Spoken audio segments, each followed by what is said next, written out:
অনেক সময় আমি ভালো কোনো একটা কিছু হয়তো কারোর সামনে উপস্থাপন করছি, কিন্তু মানুষ ওইটার গুরুত্ব দিতে আসে না, এরকম কিন্তু হয়।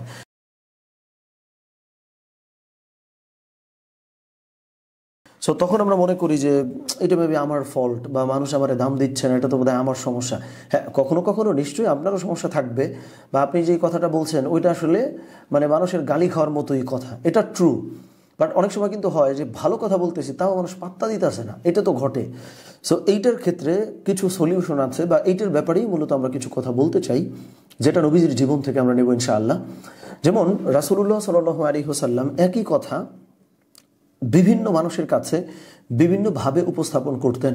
সে ফর এক্সাম্পল, কেউ যদি মুসলিম হয়, ইসলাম ধর্ম গ্রহণ করে, কমনলি তো রাসূলুল্লাহ সাল্লাল্লাহু আলাইহি ওয়াসাল্লাম এটা অবশ্যই জানাইতেন যে তুমি পরপরে মুক্তি পাবা, তুমি জান্নাতে যেতে পারবা, এগুলো তো নবীজি বলতেনই।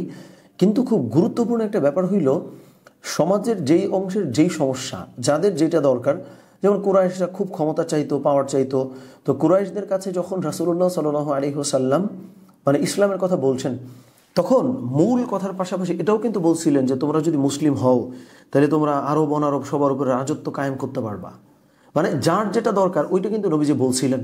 সো দ্যাট আজকে ধরেন আমি এটা খুব ভালো কথা বলছি, ইটস ট্রু, এই ভালো কথাটা আমি যদি মানুষের কাছে অ্যাকসেপ্টেড করাইতে চাই বা গ্রহণযোগ্য করাইতে চাই, এটা খুব জরুরি যে আমি যার কাছে যেই কথাটা বলতেছি তারে বুঝে তার মতো কইরা ওই কথাটা বলতে পারা। আমরা অনেকে কিন্তু এটা আসলে পারি না, কিন্তু আমরা কমপ্লেন করি বা অভিযোগ দেই যে মানুষ আমার দাম দিতেছে না, এত ভালো কথা বলতেছে কিন্তু মানুষ আমার কোনো মূল্য দিচ্ছে না। কারণ মানুষের মূল্য পাওয়ার জন্য কথাটা প্রপারলি বা তারা যেমনে বুঝবে ওইভাবে বলাটাও কিন্তু জরুরি। অন্যথায় আপনার মনে হবে যে এত ভালো কথা বলতেছে কিন্তু কোনো দাম নাই। ওই যে দাম পাওয়ার জন্য একটা কথা প্রপারলি বলতে পারতে হয়। শুধু কথাটা ভালো কিন্তু আমি বলছি খারাপভাবে, তাইলে মূলত খারাপ কথার মতোই আমাকে মানুষ ট্রিট করবে কথাটা ভালো হওয়ার পরে। আমি একটু আবার সিম্পলিফাই করে বলি, কথা ভালো কিন্তু বলছেন খারাপভাবে, তাহলে মানুষের কাছ থেকে খারাপ রিয়াকশনই পাবেন।